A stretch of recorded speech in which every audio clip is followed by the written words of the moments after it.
Let's move on to the two physical media releases. We'll start with this one of the more recent movie. This is the first time I believe this has been on physical media, although there may have been a um, pre-release edition of this, but this is the one people can buy.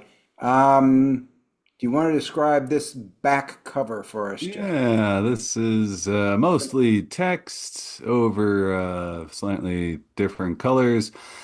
Title of the film, one word, is in large letters at the top.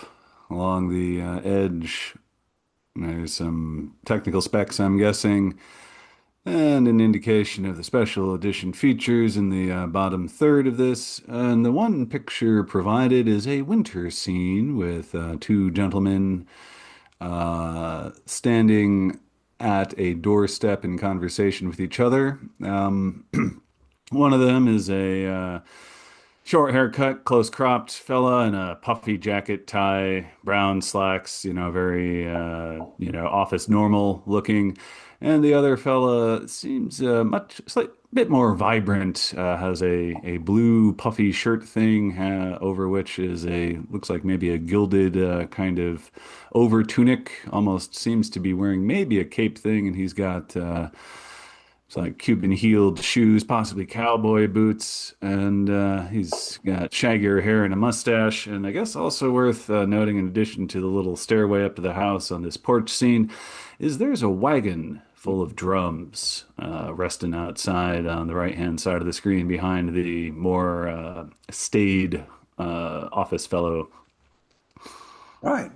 And so this is, of course, the Blu-ray release for Friendship from Tim Robinson, starring and showcasing Tim Robinson with Paul Rudd as the cool guy who's the object of Tim Robinson's desire for male friendship. Let me read the back cover synopsis that they supply here. Suburban dad Craig's anodyne existence is jolted to life when he falls hard for his charismatic new neighbor. But as their easy rapport gradually buckles under Craig's enthusiasm, his attempts to make a new adult companion threaten to ruin both of their lives. Co-starring alongside Paul Rudd, comedy virtuoso Tim Robinson, I Think You Should Leave, delivers an unforgettable performance in this painfully hilarious testament to why men shouldn't have friends. And this movie I have seen and reviewed is not that weird. It is in this, it's sort of it's a comedy. It's weird for a comedy. It's in the kind of experimental, avant-garde, verging on anti-comedy style. Um, the same thing, kind of in the same genre as Ebony and Ivory and Jim Hoskins, but much more accessible to the general public, kind of on the borderline between a regular comedy and a sort of absurdist anti-comedy. There is at least one really good trip scene, which I think everybody would enjoy in this, when Tim Robinson licks a toad and takes a psychedelic journey, man. That's quite amusing. What we have on this special edition, we have the features here, which I can read to you. Filmmaker commentary with writer-director Andrew DeYoung, director of photography Andy Ridzwiski, I guess, and Connor O'Malley. Deleted scenes, men talking in the dark, extended Q&A.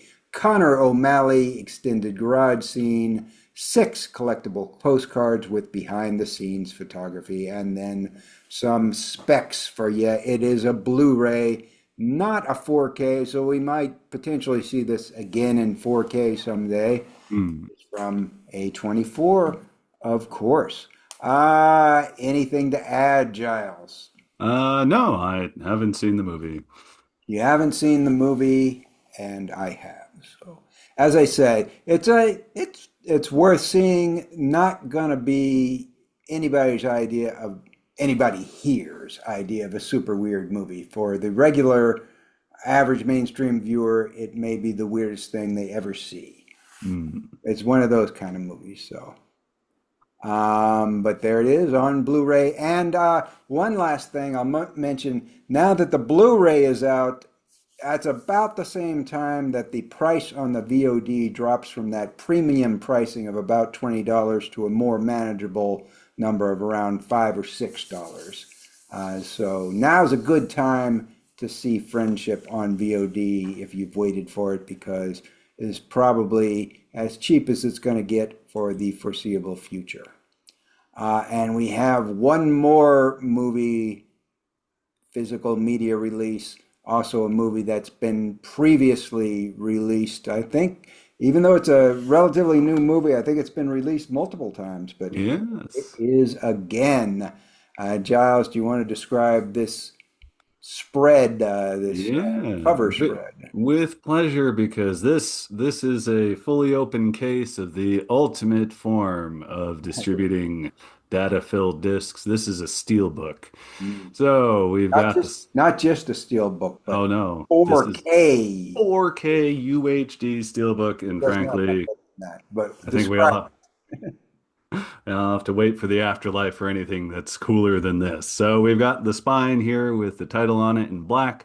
Left-hand side, we see the back cover, which has a all capital font little blurb about the experience inside, and that is superimposed over a Now we got a young woman here with dark hair, much of it obscuring her face, but we can see enough of her face to see a kind of crazy looking intense eye.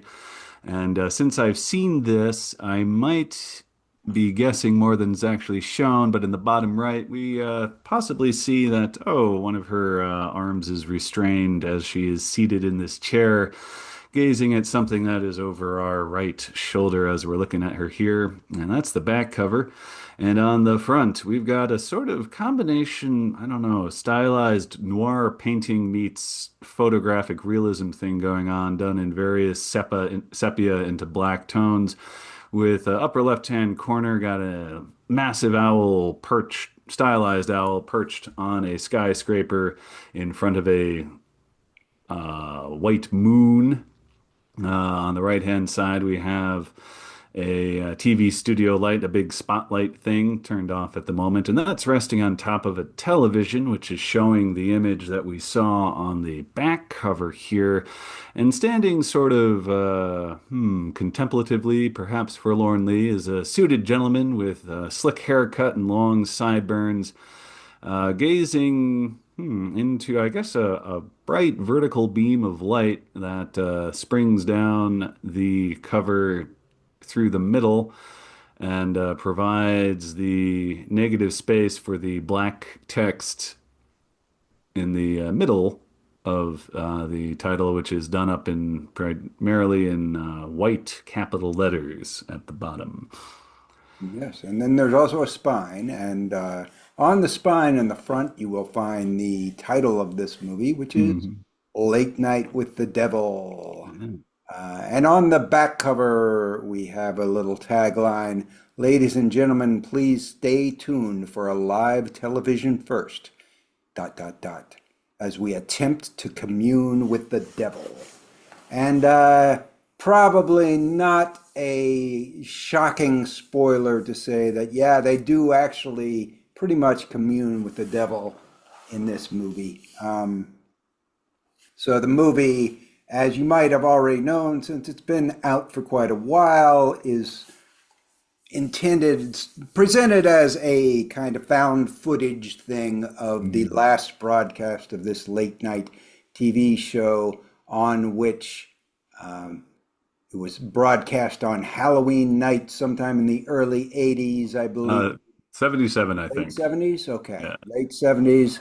And broadcast on Halloween night. And the major guest, was a girl who claimed to be possessed by the devil, or who was claimed to be possessed by the devil. And of course, the live broadcast doesn't go well, to to put it least lightly. Um, Good Halloween movie, I'd say. A good. I'm surprised, in fact, that they didn't wait till Halloween to October to release this particular version. Well, who knows? Maybe there'll be another one. Maybe there'll be another one. Um, is this from Shout Factory? I'm. It doesn't. That's a good question. I don't have What's that. is it indicate on the little red part on the spine there That's for the what I bottom? was thinking. That red. I just the spine said Shout Factory. I could be wrong. No, it's IFC because it's a Shutter original. So it's. Mm.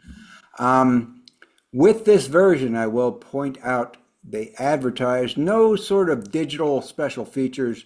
Doesn't mean that they aren't on there, but they're not advertised. However, they do advertise that the Steelbook comes with limited edition collectibles, including Night Owl's logo air freshener, autographed photo of Jack Delroy, who is the star there, Conversations with the Devil bookmark. I could use a new bookmark.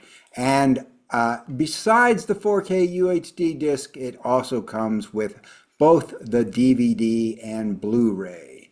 So there you go. The set, as I recall, looks a lot like Merv Griffin's old set. Uh, Mm.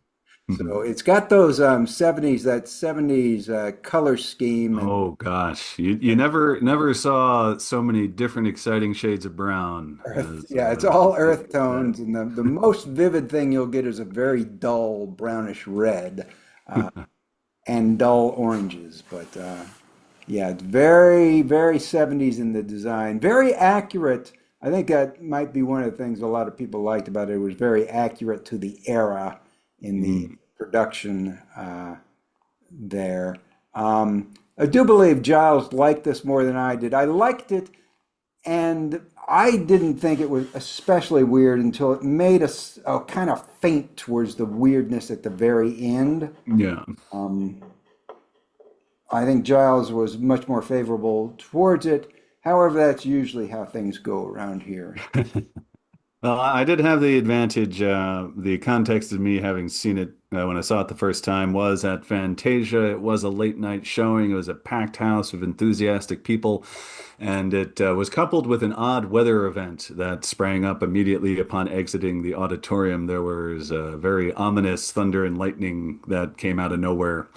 So, all told, a weird evening, I guess, that maybe tilted me uh, toward my Apocrypha designation. But I imagine under more normal circumstances, you probably got a point, Greg. Yeah. Well, and this it was definitely a worthwhile movie to see, particularly if your taste in weird go towards the horror end of the spectrum. David Dastmalchian there was quite convincing in the role of a fairly smarmy Hmm. 70s late night TV host.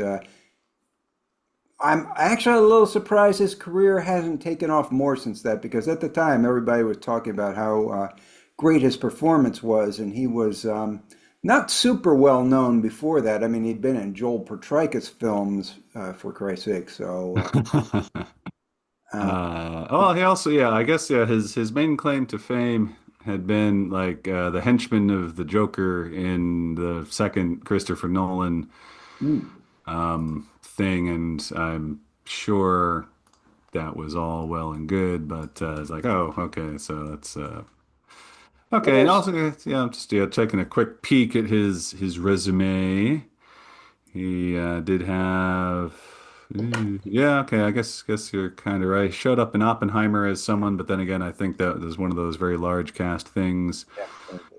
And but yeah, he's really good in this, and so hopefully we will see more of him, and preferably more of him exploring weird stuff too, because he's Yeah, got there's still classic plenty work. of time. I mean, that Oh yeah, Late he's Night a with young the Devil fellow. was only a couple of years ago. So, I mean, Yeah.